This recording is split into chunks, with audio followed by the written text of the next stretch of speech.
keep going, and we will. We Good will. afternoon. Good afternoon, Prof. Good afternoon, Prof. Hey, hey, it's good to see you, Prof. How you doing? Good. You got more books than I have.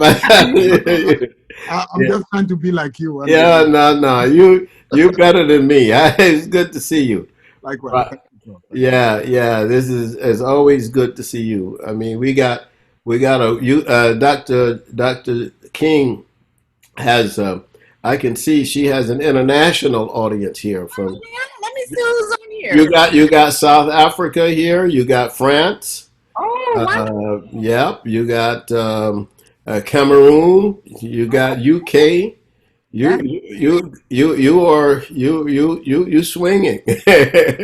So Hello. friends and family. Hi. hello, okay. Yay. Hello. Hello. I haven't seen you in a long time. Ah.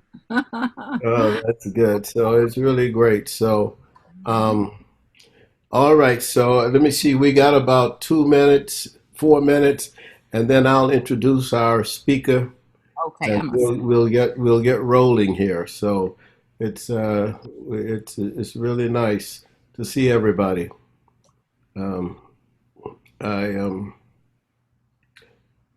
uh, yes, yep. So okay, let's see.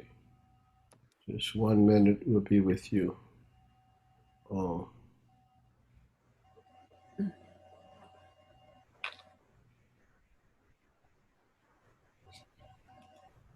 okay.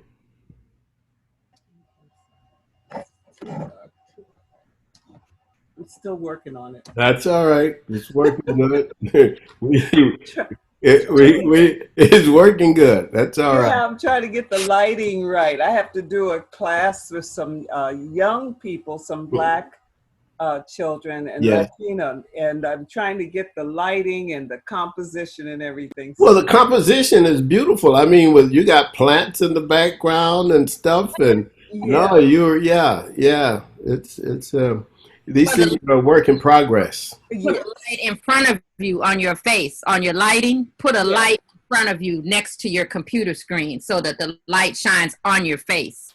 I Oh, was is doing that that. true? Let's see, I was doing that. Oh, there you are. That's good. Yeah, I was doing that, but the Well, light I'm not. wasn't How, right. how do I look, Joyce? Since you do it, can you see me? Yeah, you look O- good. Okay, all right, okay. Yes. Is Okay, your light thank you. right side directly in your face, Dr. Mine is King? off to the side. Okay, But I have a thing that you can turn so the direction changes a little bit. But you look right. good like that. Okay. Mm-hmm. Let's see. All right. Well, let's get started here, and I'm going to get started by first of all introducing our speaker today for the Molefi Kete Asante Institute. We're really delighted to have Dr. Joyce E. King. She holds the Benjamin E. Mays Endowed Chair of Urban Teaching, Learning, and Leadership in the Department of Educational Policy Studies at Georgia State University. Some of you may know that she received her PhD in Social Foundations of Education and a BA degree in sociology at Stanford University. And certainly, as a graduate of UCLA, I won't hold that against her.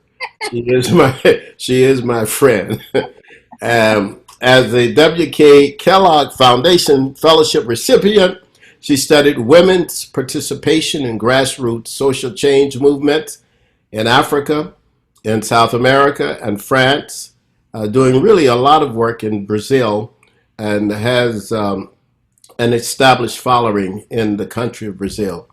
Dr. King has served as provost of Spelman College, the associate provost at Medgar Evers College in Brooklyn, New York, and the associate vice chancellor for academic and diversity affairs at the University of New Orleans. She has also served as head of the Department of Ethnic Studies at Mills College and as a visiting member at Stanford University and the Federal University of São Carlos in Brazil. Her publications are numerous. I mean, many, many publications, including books such as Remembering History in Student and Teacher Learning, an Afrocentric culturally informed praxis, Black Education, a transformative research and action agenda for the new century, Preparing Teachers for Diversity, Teaching Diverse Populations, and Black Mothers to Sons, juxtaposing African American literature with social practice. She is an all around excellent scholar, an intellectual, and actually organizational leader. Dr. King is president of the American Educational Research Association. At one time, she was president, I should say, of the largest professional association of teachers, international educators and researchers in the country, over 25,000 people.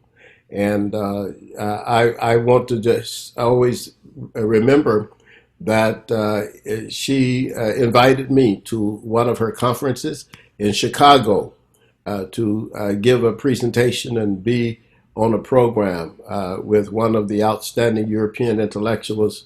And she said, well, if we're going to invite that European intellectual, we've just got to have Dr. Asante on the same program.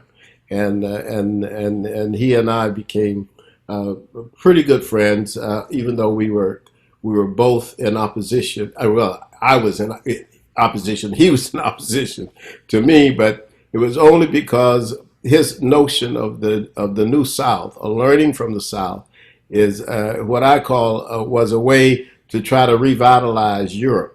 I mean, by using African stuff and South American stuff, and that's a lot of that is going on now. And I think that people have to want to know that that's what's going on. That sometimes when they're talking about things like decoloniality and other epistemic terms, Afropolitanism and Afro-pessimism and all of that, that part of this, particularly when it's participated in by Europeans, is really trying to figure out some way to describe a continuing system of white domination. But anyway, Dr. Joyce King, Dr. King holds the same position. Many people know that Dr. Asa Hilliard, the late Dr. Asa Hilliard, held at Georgia State. That post is normally kept for the most outstanding Black scholar in education in the country. It's a tradition, it seems now. And so we are fortunate and we are truly happy to have Dr. Joyce King speaking to us at this time. So, Dr. King, you are your own, and I think you are unmuted, so we can hear you.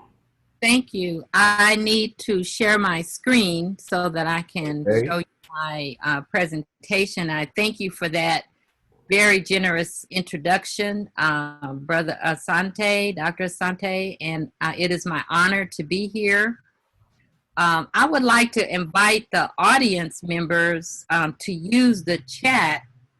If you are engaged in Black education for liberation activities, please share something in the chat about what you are doing so that this can really be a gathering of minds and experiences. And I hope to leave a little time at the end for some conversation. Let's see, I'm not seeing what I can do. Do you see share screen? I don't see. It's a green. It should be the green. Here it is. I do. Thank you. All right. So host disabled attendee screen sharing. So well, I have to. Well, if it's something that I need to do, I'll go and make me a presenter. Yeah, I'll make you a co-host or something. Mm-hmm. Okay, that may be the thing here. Okay, and you have you are okay now, ready to go. I'm okay, co-host. Good. So I do have a PowerPoint presentation. Let's see if I can find it. There it is. And we will get started here.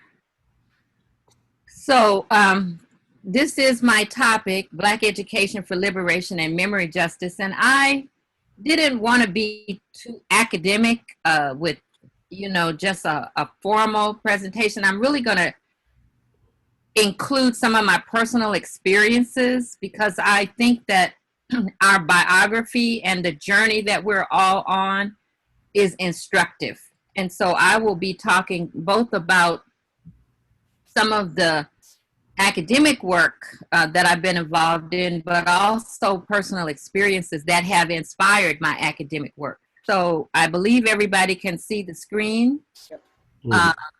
And Dr. Asante, you mentioned Asa Hilliard. He held the Callaway chair. Oh, that's right. Thank you so much for reminding me of that. Thank you. I hold the Mays chair, and in fact, the system has not replaced him. That Callaway chair, it remains unfilled. So that is something that we pay attention to, in that Georgia State community. So I also wanted to say that what you're looking at, this image of the Day of Judgment, actually appeared in my computer one day, maybe 3 years after Baba Asa had made his transition. And it was in a message from him that this image appeared on my computer. So I took that as something that I needed to use and include in my work. So I often start my presentations with this message from Baba Asa.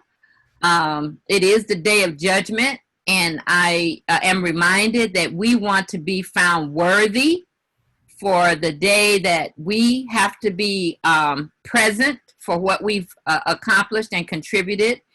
And so I talk about Black education for liberation that is grounded in Ma'at and ancestral excellence. Don't cry for me, daughter. I want you to promise me one thing. I want you to promise me that you're going to tell all the children my story. That is what I am trying to do all the time. So something else from ASA that I have carried with me over the years, I was on the curriculum commission for the state of California. That's a whole nother episode of my work, and it was a big struggle. The textbooks were racist, and I was in California, and I called ASA one morning. It must have been 5 a.m. here. And I said, Asa, what must I do about these books? And he was always so clear. He said, whatever you do, don't let them start our story with slavery. Right. So that's what you see here. It was a message from him, instruction from him. And I have attempted to follow that and share that. So I added on this screen, nor do we want to get distracted. So there's a lot of stuff going on now that can move us off of our terms, as Asante says. Right now, they've got a debate going on about 1619 and I'll say some African Americans, I won't say Negroes, but some African Americans have come up with a 1776 project that is endorsed by the government. But we don't want to get distracted by that. We want to stay strong and centered as these queen mothers are shown in this image.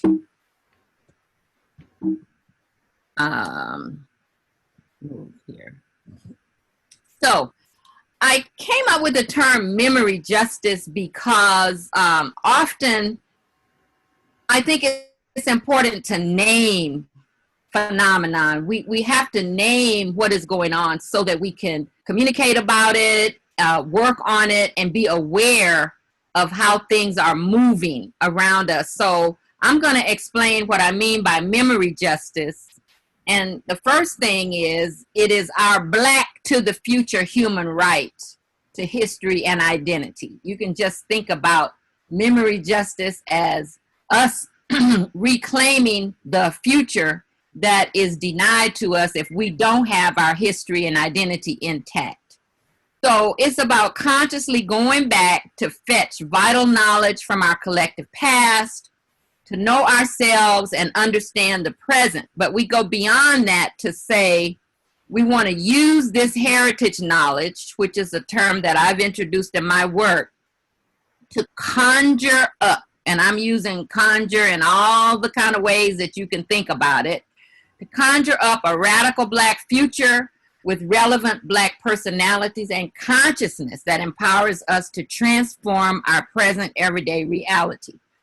So it's not just about getting our vital past back, but it's about using it to know ourselves, look forward to the future, and use all of that to transform our present reality. And this is some images that I use with young people. These are illustrations of future girls who are scientists and activists, fighters for justice, and they are saying to the young people, we are from the future, and we're bringing the forever free spirit of Aunt Jemima. And I'm going to say a little bit more about Aunt Jemima, this image that you see here. So my Black education journey for liberation and memory justice, maybe some of you had the same experience. I was traumatized. I did not know that the Egyptians were African people until I was a sophomore in college. I thought they looked like Elizabeth Taylor.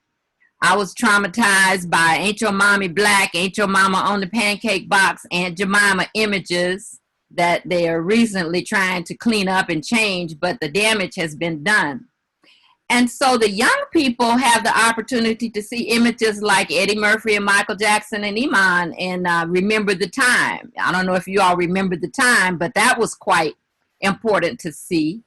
And then Asante always reminds us not to fall for that okie doke about the Black pharaohs as if all of the pharaohs were not African. So we want to be headed toward victorious consciousness and using our Black studies scholarship to free us from these kind of traumatizing foundations. So memory justice is in fact Black education for liberation. And I'm going to tell a couple of stories right here just to, again, illustrate what sent me on this path. In 1985, I was in Nairobi, Kenya, attending the International Decade of Women's Conference, and I met a young college student at the university and his family, and they invited me home with them. I spent many days in their home getting to know them and visiting with them, African-American and Kenyan family. And they invited me to go visit their grandfather. So we went to the poorest section of Nairobi, which is called Pumwani. It's a huge, they would call it a slum. And we go into the grandfather's house, and there's a group of us together, and he thinks I'm from there. He thinks I'm a Kenyan. And they tell him, no, no, no, grandfather, she's from the United States. And this old gentleman who's living in the most impoverished part of the city of Nairobi starts to cry. And he says, thank God one of our daughters has come home. Don't ever be ashamed of what has happened to you because you have a home here. And I say that because I grew up hearing that the Africans didn't like us. And even when I went to Nairobi for this conference, I was warned not to go to certain sections, that African Americans would not be welcome. So my experience of this welcome from an everyday African helped to solidify my direction and what I would be doing with my life. Another experience that I had shortly after that, I lived in the San Francisco Bay Area, and on Saturday mornings I would listen to the gospel program with Emmett Powell. And on this particular day, he had an African priestess on his show talking about health and well-being, and she mentioned African spirituality. So the audience for this gospel program was Pentecostal fundamentalist Christians. So they started ringing on the phone challenging Mr. Powell, telling him, get that heathen off of our radio show. There's no such thing as African spirituality. So Mr. Powell invited Dr. Rashawn, Root Woman, to answer them. And what she said was so profound. That was another step for me in studying consciousness. She explained that there were, in fact, African priestesses on the continent, and when they found out what was happening to our ancestors here in enslavement, they allowed themselves to be captured so that they could come here to look after us. And she said in the Caribbean and in Brazil, we know them as Yamaya, Yamanya, and in the United States, we call them Jemima. And she said, if you say those names together, Jemima, Yamaya, Jemima, Yamaya, you can see that it's the same name. The Pentecostal Christians call back and they apologize. And they said, where can we learn more about our African spirituality? I was stunned because we need to know what language, what words to speak to wake up our people and to bring them into consciousness. So I started a women's group. I got some funding from the World Council of Churches, and we called it the Jemima Circle. My mother was in the group, and something she said after one of our meetings, she said, you know, talking about these Jemima women and the strength that they have, it really reminds me of those women in our community who were so strong and who were so well respected that they could go down and get somebody out of jail just on their word. Right. He said, but we had to call them aunt. We couldn't call them Mrs. because Mrs. was reserved for the white women. And again, I had one of those moments where my mind was just expanded because here I had grown up thinking that aunt was something to be ashamed of. But my mother decoded that actual truth about our experience. So these are the kinds of experiences that have happened to me that have led me to study consciousness, to be dedicated to education for Black liberation and memory justice. I don't have time today to go into great detail, but these are two terms that I've used in my work: diaspora literacy consciousness, which is about being able to recognize ourselves as one people wherever we are, and disconscious racism, which is an uncritical habit of mind that is the result of miseducation. My students would often tell me, oh, Dr. King, racism and prejudice is just human nature. And I would say, well, shoot, you guys are giving me the George Clinton Parliament theory of human development. Why must I chase the cat? Why must I be like that? It's just the dog in me. If it's just human nature, we should go home. So I understand that we're dealing with miseducation, as Carter G. Woodson had said. Here is an example of the miseducation that I had to learn how to fight against using our culture to resist propaganda. Dr. Asante said I graduated from Stanford. I did. I was a sociology major. And in a theory class, the professor brought us the theory of achievement motivation. And he was explaining why it was that Native Americans were poor and on the reservation, because there was something wrong with their culture. And he said the evidence of this was in their folk tales. If you think about Coyote, Coyote never wants to work. He's always trying to get out of being responsible. And that, the professor said, was the proof. So we were given the assignment to use his theory and show that we understood it. I went to the local library and I collected Mother Goose nursery rhymes and African-American folk tales. And I had to determine where was the achievement motivation. So if you think about Humpty Dumpty sat on the wall, Humpty Dumpty had a great fall, all the king's horses and all the king's men couldn't put Humpty Dumpty back together again, that's a 0. Little Miss Muffet, all of those nursery rhymes, the achievement motivation, I gave them a 0 score. But then when I looked at the African-American folk tales, so this means I had to know something about the fact that we had folk tales in the first place, all of our folk tales came up with a 10. For example, Fox and Br'er Rabbit. Brother Fox was always being disturbed by Br'er Rabbit. One day, Br'er Rabbit tripped and the fox got him. He said, "Oh, I know what I'm going to do. I'm going to eat you tonight. I'm going to put you in a pot and eat you." So the rabbit said, "Oh, please, Brother Fox, whatever you do, you can put me in the pot and eat me, but just don't throw me in the briar patch."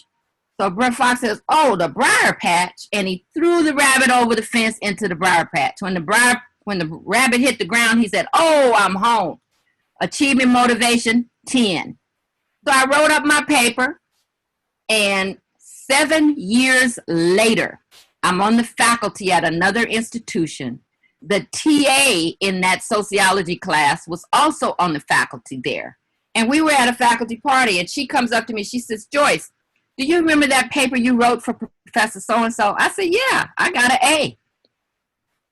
She said, "We always wondered if that was your own work."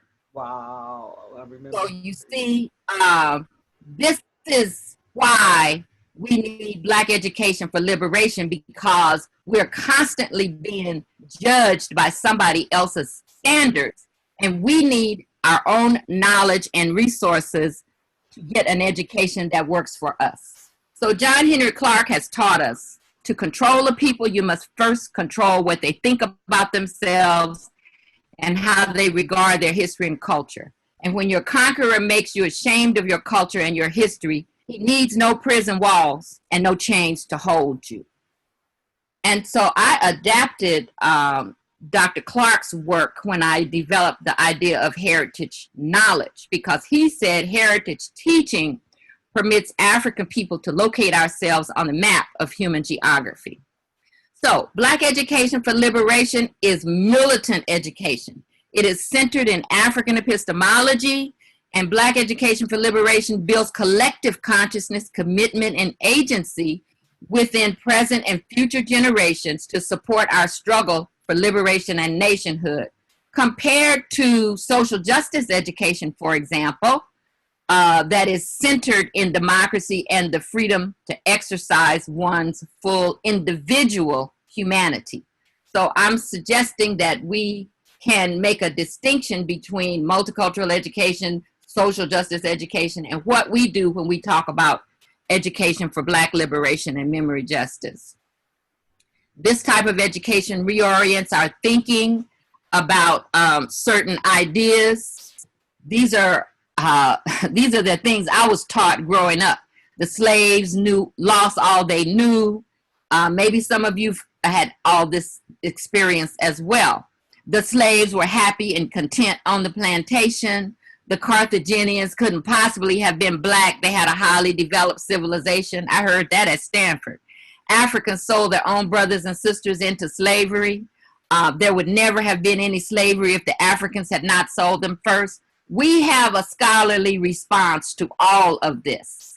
I don't have time to go into it today, but we should have the language and the thought not to be disturbed by this kind of ideology. And I learned from my professor, St. Clair Drake, that a Black perspective is absolutely necessary. And that's what I'm talking about. Drake was a Black social anthropologist and an activist, and he dedicated his scholarship to the eradication of social inequalities and racial injustice. And I'm so proud to say I was his student. So we're talking about African epistemology to inform our teaching and learning. In the African worldview, knowledge is not merely a right. With knowledge comes responsibility to care for others and for the world. Knowledge in African epistemology is the path to becoming fully human and humane. And if this system will work, I want to give you an example of African epistemology from my own family. I want to really underscore that the sources of knowledge that we need are right in our community. We need to be talking to our elders. We need to be documenting what they know and how they lived. And I'm going to play a short interview with my mother before she passed away. That's her picture with my granddaughter. And on the other side of the screen, you see a picture of Dogon divination. As you hear my mother tell her story, see if it reminds you in any way of Dogon divination, those of you who may know something about Dogon divination. Because what they've told us is that we have no connection to our African heritage, that we just here and we had to make up ourselves on this side, and that we're not connected at all as African people. So I hope you can hear this. The children during that time, during the weekdays, they did not wear their shoes. They would just be barefoot. And also with grandmothers and elders, you become a favorite because you obeyed them and you did nice things for them, such as ironing, washing their aprons. Older ladies wore the great white apron with lots of lace on it, lace across the bottom and everywhere. And you became a favorite. And when whatever she's going to do, whether it's cooking or fishing or visiting, she would say, "Come on, baby, we're ready to go. We're going." Tell you where we're going, what we're going to do. We're going fishing. And she would pack a lunch. She would have biscuits and jelly and sometimes butter, not always butter. And she would pack that in a cloth bag. We would ordinarily pack it in a paper bag, but she would pack it. We didn't have paper bags that much. When somebody brought something from the store, the paper bag was usually used up or torn or wasn't in good shape to travel anymore after one trip. And after being with your grandmother so often, and you knew exactly her habits and what she wanted, and you would travel. You would walk real close to her, ahead of her, walking ahead of her, and traveling around the neighborhood in walking distance was sandy land. So you would just have it entertaining yourself with little words and songs and jumping, and you were just a happy child. So my grandmother we would slow down and she would put her hand on top of my head and she'd say, you're going to be something. You're going to really amount to something. But I won't be here. That's what she said. I won't be here. But you're going to amount to something. I can tell by the track in the sand. She would look at my foot track in the sand.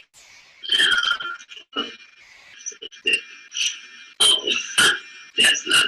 But she was able to sum up my life, my success, and my track in the sand.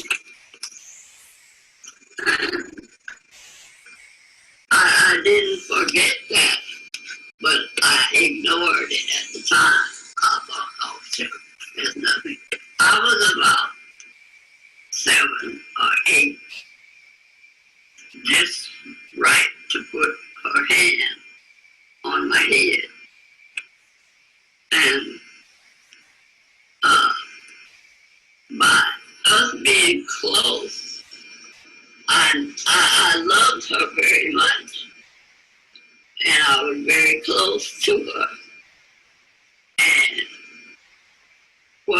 she said, I kind of thought it was law, and yet I shoved it off,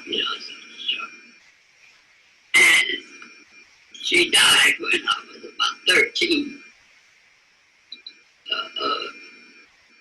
I remembered all those times that we were together, and constantly being her friend, someone that you love and you are with all the time.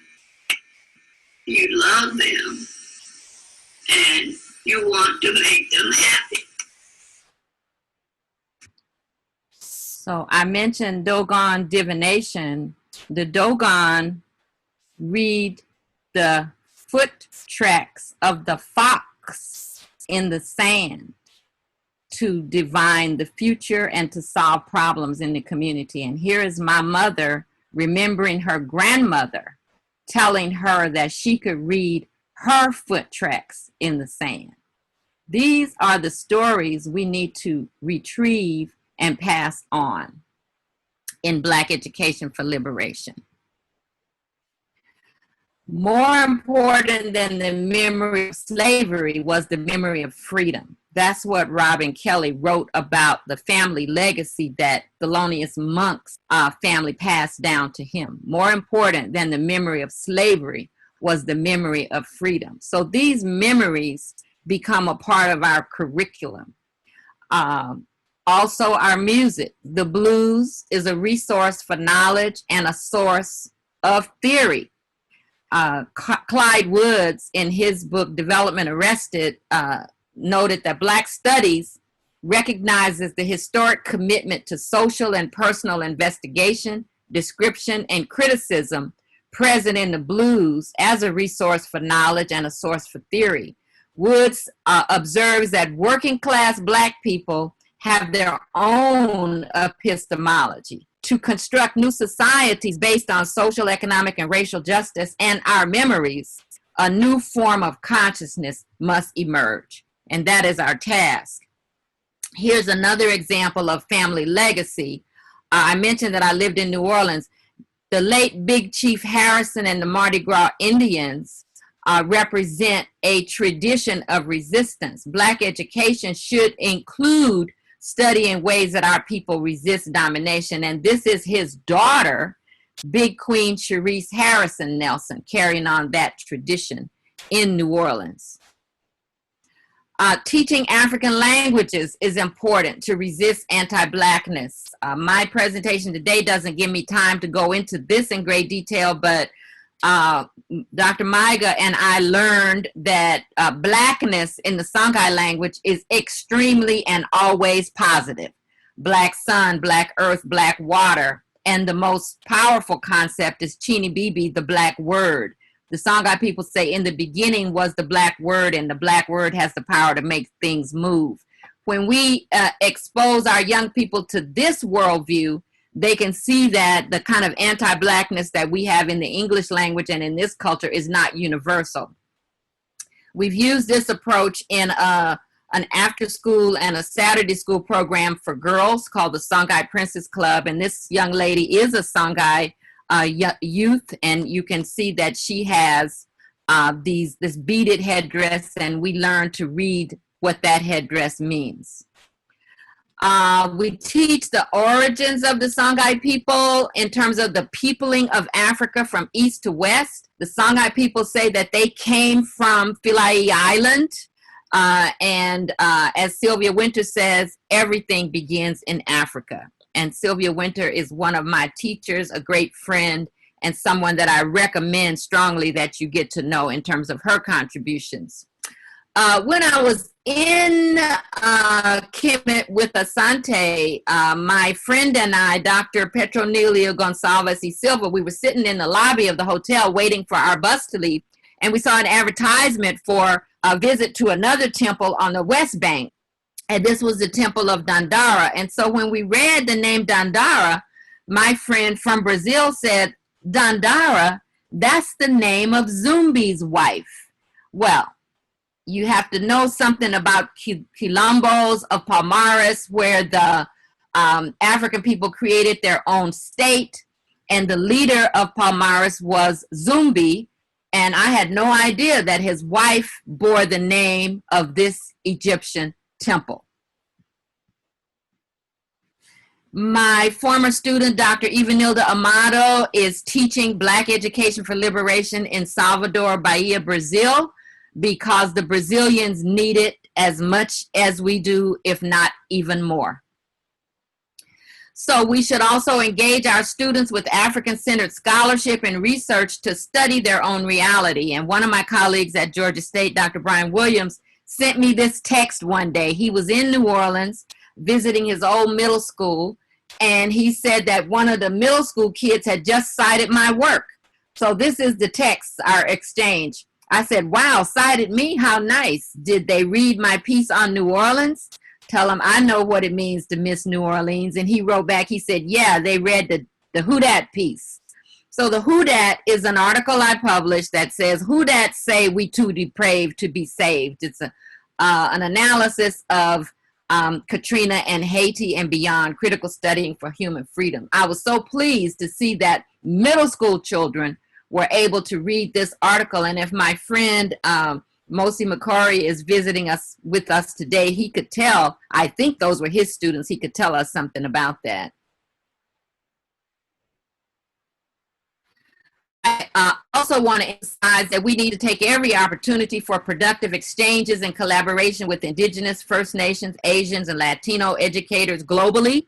I was in New Orleans and somebody brought me a book titled Polynesian Panthers.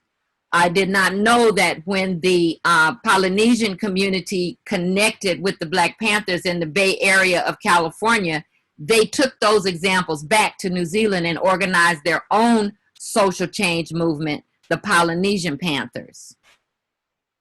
So I'm getting ready to sum up. Black Education for Liberation and Memory Justice is wholesome, culturally informed, it's soul nurturing, it's critically conscious and community centered. It includes evidence of cultural continuity and affirms our insurgent African identity and relevant Black personality here and there in the world. An example I really love to share is Timbuktu, a stop on the Underground Railroad. In the 1820s, our ancestors created this free town and named it after Timbuktu in Mali. And it's right outside of Philadelphia. Tony Browder has given us a great gift of a discovery that he made in his excavation in the Asa Restoration Project in Kemet. A couple of years ago, they discovered a Sankofa symbol on the ceiling of a 25th dynasty tomb. So there's a debate about whether or not this really is a Sankofa symbol, but it's up to us to interpret our reality and not, as I said, be moved off of our terms. So I'm going to wrap up with this last slide showing two books that Dr. Ellen Swartz and I have written together. The late Ellen Swartz, our most recent book is Heritage Knowledge in the Curriculum. And our first book was Remembering History in Student and Teacher Learning, an Afrocentric, culturally informed praxis. And Dr. Schwartz was a great colleague, and I like to remember her contribution to our struggle. So I'm going to stop sharing my screen right now. And Dr. Asante, do you take questions, have discussion? I'm ready for whatever. All right. Thank you very much. Thank you so much for that, Dr. King. This was wonderful. And, you know, sometimes when I listen to you, it's almost you're taking us on a journey. And we're on this journey, and it's a journey back to ourselves in order to go forward to the future. It was beautiful. So yes, we will, you know what I'll do, I'll recognize, and you can probably do this too as a co-host, if there are people who would like to ask a question, if you let me know by, I guess the best way for you to do that is to, well, I could, I don't want to, well, let me unmute everybody. And that way, you know, but now if I unmute everybody, I'm going to ask you to make sure you turn off the television and the radio, and make sure the children in the background don't come up and talk to us, so that we can have a good conversation. And if someone starts talking, let them finish. All right. So, and if I have to stop everybody, I will. I'll just mute everybody again. But let me just open up, and I'm going to say that perhaps I'm going to let me just call on a couple of people. I'm going to call on Valerie Harrison, and I'm going to call on Kabuma Langmia from Howard, and Valerie Harrison from Temple, to see if they would like to say anything. And then after that, everybody. All right? So you're all unmuted, I think. Can you? I think we are. Yeah, great. Go right ahead. Dr. King, thank you so much for this presentation. This is just wonderful work, and I just appreciate your scholarship. I appreciate your courage in this. I'd like to hear if you could share with us a little bit more about African languages. You talked about it a little bit here, and the importance of that, and why that is so important, particularly for our young people, that there is that exposure. Thank you again for your scholarship. Oh, thank you, Valerie.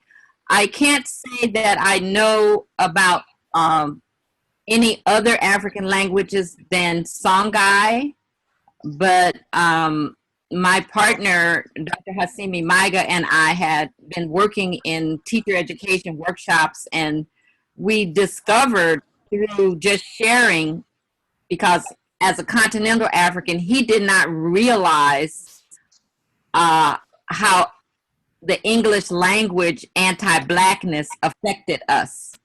And in a workshop, a teacher asked him, well, is that the case in your language? And for a moment, I could see that his brain just stopped. I mean, he said no, but as I was watching him, it was just curious. So when we took a break, I asked him, what happened to you when that teacher asked you if there was negativity in your language? And he said, never in my life have I ever had the thought that there was something wrong with blackness. And I'm like, well, where have you been? You know, what planet did you come on? So getting into the language is true. And so he wrote a textbook teaching Songhai language. He taught Songhai language in New Orleans. And it's not just teaching the language for learning the language, it's teaching the language for historical consciousness. Mm-hmm. That you can recognize the values, the social behaviors that are expected. And in fact, with Songhai, there is a script, like, and I don't know if anybody watches Lovecraft, the Lovecraft Country HBO show, but the last episode 5, talked about African scripts, not just Egyptian hieroglyphics, but language. So we have used the language, we've used the script, and we've used the values to teach historical consciousness. Okay. All right. Thank you so much. Thank you so much. Yeah. Is Kebuma around? Yeah, Prof. Yes. I have a suggestion. Could you mute everyone because there's an echo? Okay. When someone is speaking, I suggest that when somebody wants to speak, you just unmute him or herself. Okay. Okay. All right. I will do that. Then what I'll do is to try to find the person and unmute. Is that what I should do? Yes. Okay. All right. Because when Professor Joyce King was speaking, there was a lot of echo on the background, and we did not really follow. Okay. All right. Well, we all have the ability to unmute ourselves too. You have? Okay, great. Well, then that's good. So okay. Okay. Go right ahead. Thank you so much, Dr. King, for this lecture. Growing up in the continent, growing up in Cameroon, born in Cameroon, traveling to America, I was coming with a lot of excitement to meet my brothers and sisters who left me hundreds and hundreds of years ago. But when I came here, I met a wall, a psychological wall. And that epitomizes with their presentation. That psychological wall was that I was an enemy. That made me believe that if, as you were saying in Stanford, they taught you people to hate us and see us as enemies. But increasingly, I realized that it was really out of ignorance, as you say. My first stop was to visit the Black church. I was visiting the Black church, Dr. King, in order to meet my brothers and sisters, to be wholeheartedly welcome in the community of Blackness. Again, I met a psychological wall. I went to the public school to admit my own son. And when I met my Black brothers and sisters again, I met another psychological, oh, we can't understand, you have a heavy accent. Where are you from? What's your name again? I can't pronounce your name. Dr. King, this is real. I'm just telling you, this is real. Yeah. So the reason why I chose Howard University was because of the history that I read about at university. I was coming to read and meet with my brothers and sisters. This thing disturbed me so much that I wrote an article in the Journal of Black Studies, bridging the gap between Africans and African Americans. I was disturbed. So I had to conduct a qualitative study with my African American classmate who did a focus group with African Americans and then with Africa and wanted to find what is going on. And it all pointed out to what you were saying. Now, how do we go forward with this militant education when our people are still in the mire of that ignorance? How do we go forward? Please help me, because I really need that help. Because even with the curriculum that you're talking about, I'm struggling, I'm fighting with Black Lives Matter to have the curriculum in HBCUs to be militant. Thank you. Thank you. Unmute yourself. Yeah. Okay, yes, thank you. Thank you, brother. I can say to you that I believe it may get worse before it gets better, because there's a campaign to keep us divided. And so those of us who do have some consciousness and connections, we have to work where we are, people to people, and we have to do the scholarship just as you've done, and recognize that it's not just ignorance, it is a program of miseducation intended to keep us divided. And the examples I gave, they sold their own brothers and sisters into slavery. All of that has been taught to us. The Africans are savages. All of that is still going on. And we still have people here saying, I ain't no African. I ain't left nothing in Africa. So that is not new, but it is our agenda. It's what we must pay attention to. And that is, we're lucky that we have the resources of Africology, the Black Studies departments, and where we see it, we should confront it, but in a way that builds togetherness and relationship, not more of that psychological wall. But it is very painful on both sides. And we need more opportunities to be together. Thank you, thank you, thank you, thank you.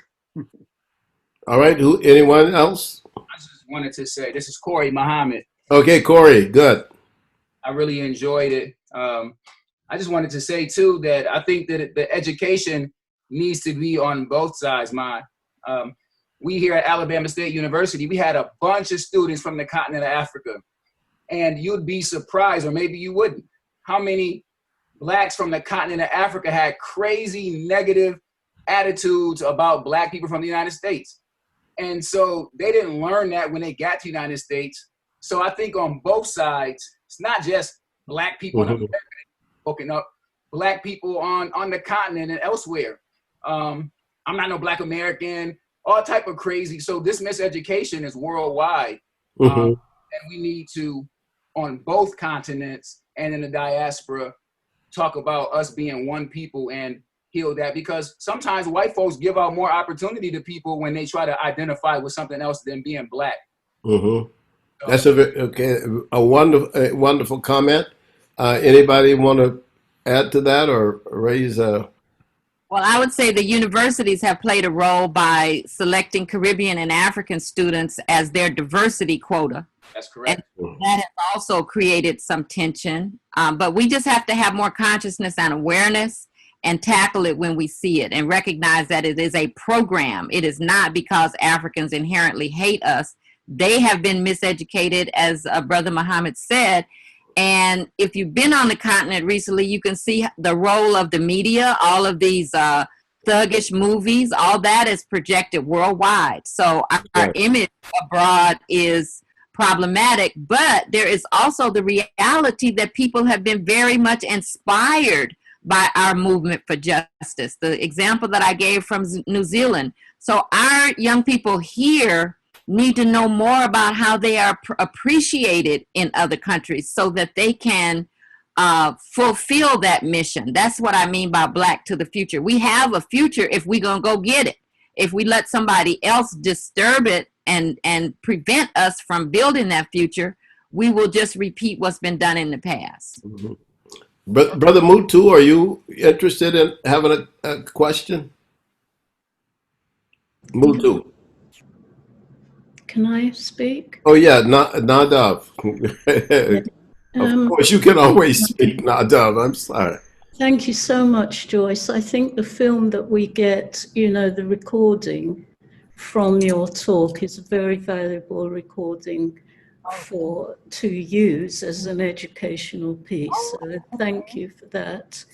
I wanted to touch upon the importance of culture in all of this, to say that, as you're pointing out, that this is something that is very purposeful, that affects our minds. But during the conquest of Africa, going back a long way, Arabic and European and so on, that I believe that these cultures have imposed their own values and beliefs onto African minds, and at the same time have debased the qualities and the culture of African people. So I think that there's a cultural imposition that we must take into account so that we can see what it is that you're saying, that this is actually purposeful. And what you're trying to do is to bring back the significance and importance of African culture, making a way that people can see that the history shows us, it's a cultural history, who African people really are. And so we can't, just because we're coming or living in Africa or living here, doesn't mean that Europe and the Semitic and so on influences have not impacted on our minds. Because as Dr. Asante said before, that pan-European academic attempt to use a cultural interpretation of knowledge, education, and so on, is what we're all being taught every day. So when students come from Africa and students go to Africa, we've all been trained to see each other individually. You can even see in the Caribbean that every island is to see itself as separate from every other island. So instead of us knowing that there's actually an African cultural way of being, we're all seeing ourselves, well, I'm from Philly, I've got my thing there, so it's so that we cannot see our own cultural connection and develop an identity. We are being forced to see ourselves as enemies of each other, which is what European culture does to us. I just wanted to throw it on there. Dr. Asante, may I speak? Yeah, yes. This is Eltra Alexander. Yes. Good afternoon, Dr. King and Dr. Asante and all of the family that's on. It was an excellent PowerPoint and presentation. Is there a way that can be that could be given out, or I could get that PowerPoint, or can it be given out to us that are here that want it? Also, I would like to say it's such a sad a day in America, because our young people, every night we hear about somebody shooting somebody or somebody driving by and shooting. And those young people are our young people. And probably some of them that's doing the shooting probably did not graduate from high school and probably don't feel so good about themselves, and this is the only way that they can feel like a man, because I think most of them are men, young men. And so my heart just goes out because they don't know this. I'm learning it.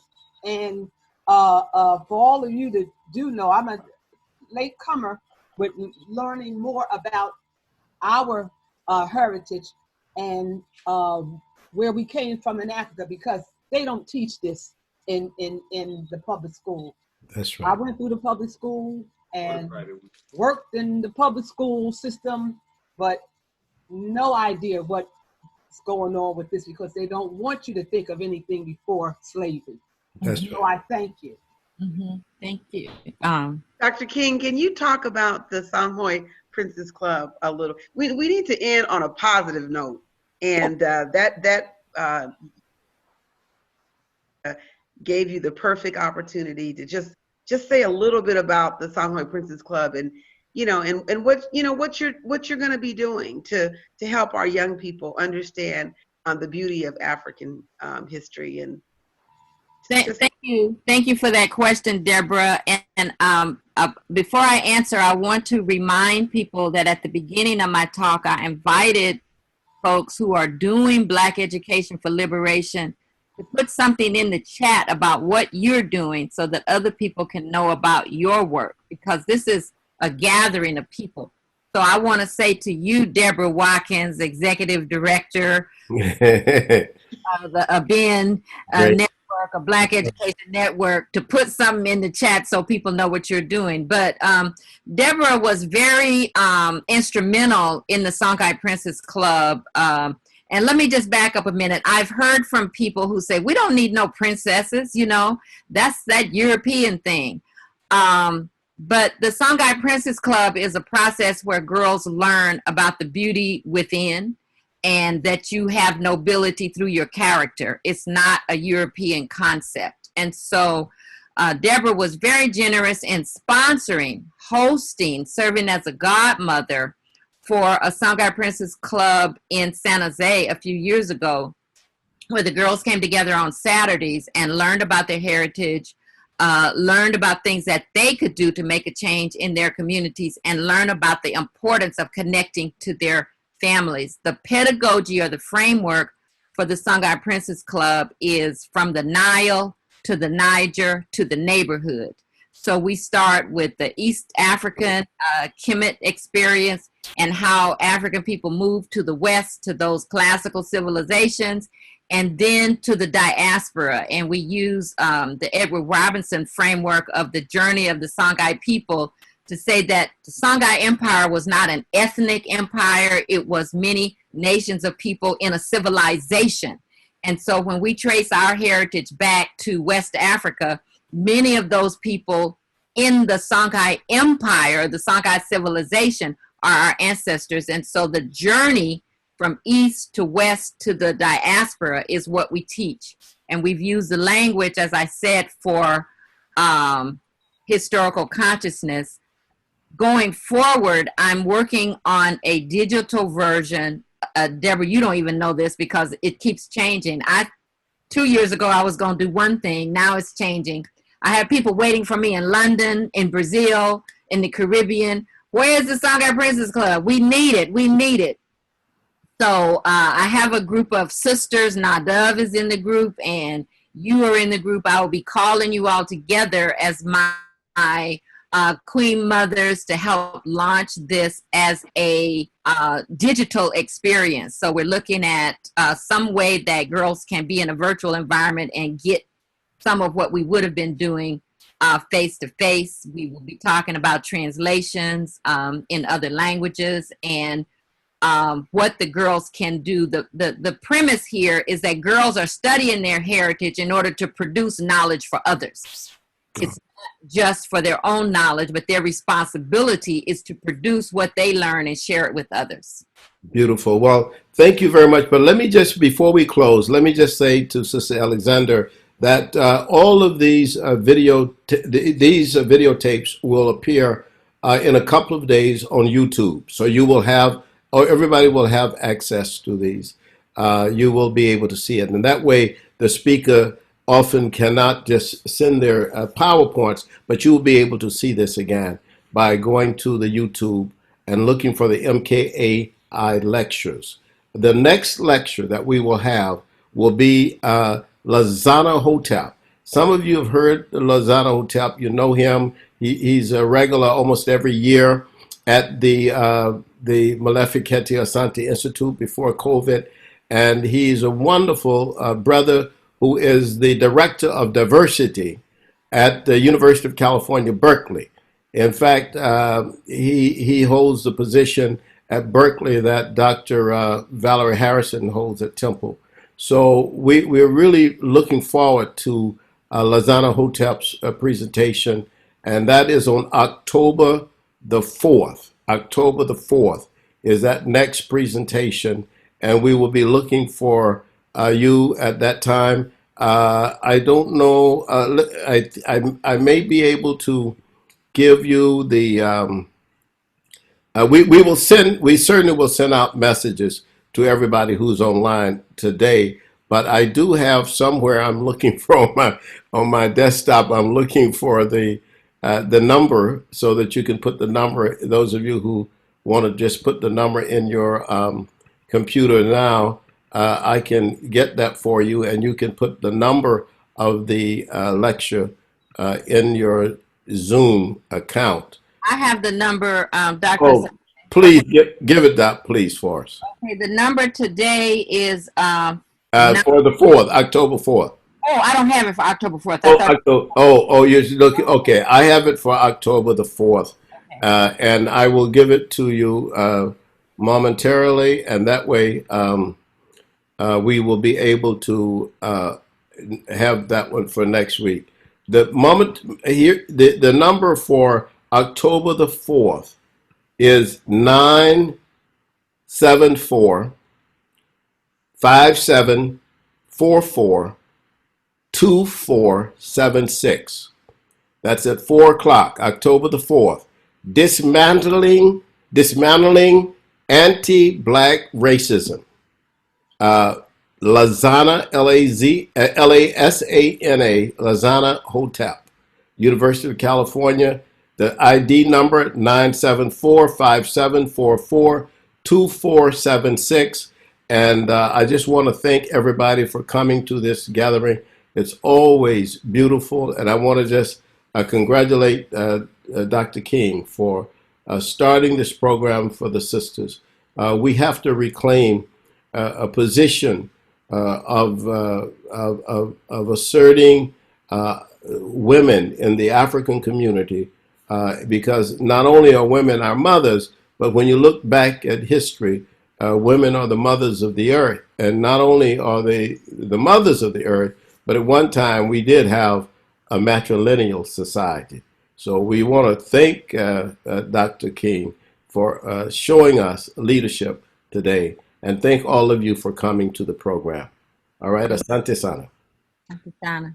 Right, Doc. Thank you all. Yes. Yes, great, great. All right, it was powerful, really powerful. I appreciate it myself. Dr. Asante? Yes. Charles Younger, I love you, man. Oh, man. Oh, is this Carlton? Yeah. Charles Younger, I got to get you some popcorn, man. Okay, all right. Oh, Younger. Oh, man, I'm glad you're with us today, man. Every week. That's beautiful. And I see, I think Brother Carlton is with us too. So that's wonderful. All right, man. Thank you, guys. And then our brothers and sisters who are 6 and 7 hours away from us. I know it's probably in the midnight for people like Mutu and Metzla